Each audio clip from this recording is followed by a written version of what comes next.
HCA అక్రమాలపై ED దూకుడు పెంచింది. BCCI నిధులను సొంత పనులకు వాడినట్లు గుర్తించారు. టెండర్లు, టికెట్ల విక్రయాల్లో గోల్మార్ జరిగినట్లు ఈడీ గుర్తించింది.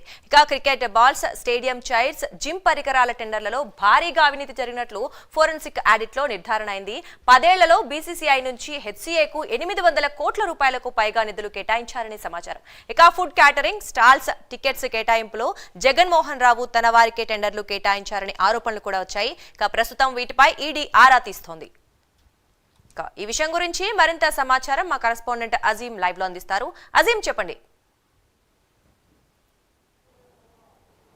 హెచ్ఏలో జరిగినటువంటి అక్రమాలపై, అవినీతిపై ఈడీ ఫోకస్ చేసినట్టు మనకు తెలుస్తుంది. ఇప్పటికే అది స్టేడియంకి సంబంధించినటువంటి టెండర్ల నుంచి టికెట్ల విక్రయాల వరకు జరిగినటువంటి అవినీతిపై ఈడీ ఫోకస్ చేసింది. ఇందులో భాగంగా ఈ 10 ఏళ్లలో ఏదైతే బీసీసీఐ నుంచి హెచ్ఏకు సుమారు 800 కోట్లు వచ్చాయని, సో ఈ 800 కోట్లను కూడా హెచ్ఏ తన సొంత పనులకు, ప్రయోజనాలకే వాడుకున్నారనే ఒక ఆరోపణలు కూడా ఈ నేపథ్యంలో ఈడీ ఫోకస్ చేస్తూ కూడా ఏదైతే బాల్స్ సంబంధించిన విషయం కావచ్చు, అలాగే స్టేడియంలో ఉన్న చైర్స్, జిమ్ పరికరాలకు సంబంధించిన దాంట్లో అవినీతి జరిగిందని జరిగినట్లు ఏదైతే గుర్తించారో దీంట్లో ఫోరెన్సిక్ నిర్ధారణ కూడా జరిగింది. సో హెచ్ఏలో ఎంట్రీ కావడానికి కూడా ఏదైతే హెచ్ఏ చైర్మన్గా ఉన్నటువంటి జగన్మోహన్ రావు ఏదైతే హెచ్ఏలో ఎంట్రీ కావడానికి కూడా తన సొంత మనుషులకు కావచ్చు, తన కుటుంబ సభ్యుల్లో కొంచెం మందికి కావచ్చు, ఏదైతే ప్రయోజనాలు చెందడానికి వారికే ఎవరెవరికి ఎంత ఇచ్చి వాళ్ళని ఏదైతే హెచ్ఏలోకి ఎంట్రీ చేయించుకున్నారని, అలాగే ఏదైతే ఐపీఎల్కి సంబంధించిన అంశంపై కూడా ఐపీఎల్ జరుగుతున్నటువంటి సమయంలో కూడా ఐపీఎల్ మ్యాచ్ల టెండర్ల విషయంలో కావచ్చు, క్యాంటీన్ల విషయంలో కావచ్చు, సొంత వారికే లాభం జరిగేటట్టు కూడా ఏదైతే జగన్ మోహన్ రావు ఏదైతే దీనిపై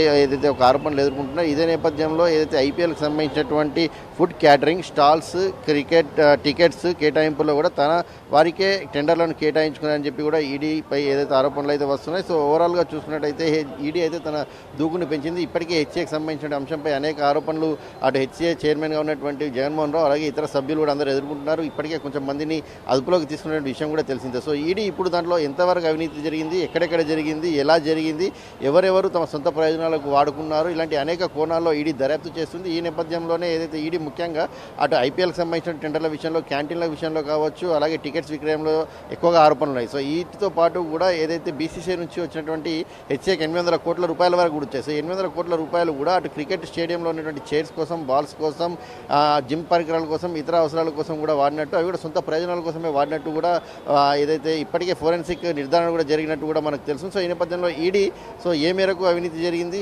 ఎవరెవరు దీంట్లో ఉన్నారు, సో ఎంతవరకు ఎలాంటి పర్మిషన్స్ లేకుండా ఎన్ని కోట్ల నిధుల వరకు ఖర్చు చేశారు, ఇలాంటి అనేక కోణాల్లో అయితే ఈడీ దర్యాప్తు చేస్తుంది. సో దీంట్లో మరిన్ని విషయాలు కూడా త్వరలోనే తెలుస్తాయని చెప్పి కూడా ఈడీకి సంబంధించిన అధికారులు మనకి ఇప్పటికే కొంత తెలియజేశారు. సో 800 కోట్లు బీసీసీ నుంచి వచ్చిన నిధులతో పాటు ఐపీఎల్లో జరిగిన టెండర్ల విషయంలో జరిగినటువంటి కోట్ల నిధులకు సంబంధించిన అంశంపై ఈడీ పూర్తి స్థాయిలో ఫోకస్ చేసింది. మరి దీంట్లో మరింత సమాచారం బయటికి వస్తుంది. సో ఏ అంశాలు బయటకు వస్తాయి, దీంట్లో ఇంకా ఎవరు బయటకు వస్తారు, ఎన్ని కోట్ల వరకు జరిగిందనే విషయం కొంత ఆసక్తికరంగానే మారింది. సో హెచ్ఏకి సంబంధించిన అంశంపై ఈడీ త్వరలోనే దీనికి సంబంధించినటువంటి పూర్తి వివరాలు కూడా వెల్లడించేందుకు కూడా సిద్ధమవుతున్నట్టు కూడా మనకు తెలుస్తుంది. దుర్గా విచారిస్తోంది ఈడీ. ఈ నేపథ్యంలో మరి ఇంకెవరైనా ప్రముఖుల పేర్లు కానీ దీనికి సంబంధించి ఎవరైనా పేర్లు బయటకు వచ్చాయా, మరెవరికైనా నోటీసులు అందాయా?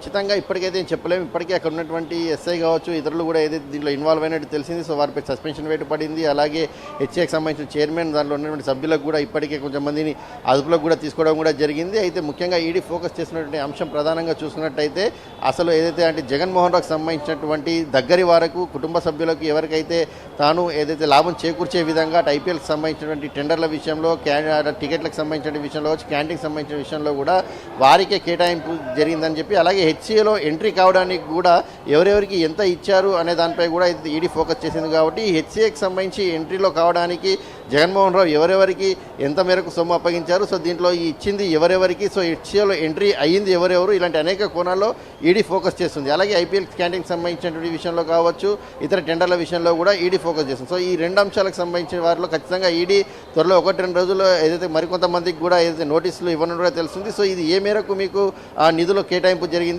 ఏ మేరకు టెండర్లు పిలిచారు, టెండర్లు పిలిచినప్పుడు నిధుల కేటాయింపు ఎలా ఉంది, అసలు మీకు నిధులు ఏ రకంగా అందజేశారు, ఇలాంటి అనేక కోణాల్లో వారి నుంచి తెలుసుకునే ప్రయత్నం చేసేందుకు ఈడీ తమ దగ్గర ఉన్నటువంటి సమాచారం మేరకు తొందరలోనే ఈ ముఖ్యంగా హెచ్ఏకి సంబంధించి ఎంట్రీ అయిన వారి విషయంలో కావచ్చు, ఐపీఎల్ టికెట్ల విక్రయానికి సంబంధించిన విషయంలో, క్యాంటీన్కి సంబంధించిన విషయంలో జగన్మోహన్ రావు ఎవరికి లబ్ధి చేకూర్చారో వారి వివరాలు తెలుసుకుని వారికి నోటీసులు ఇచ్చేందుకైతే సిద్ధమవుతున్నట్టు ప్రస్తుతానికి మన దగ్గర సమాచారం ఉంది.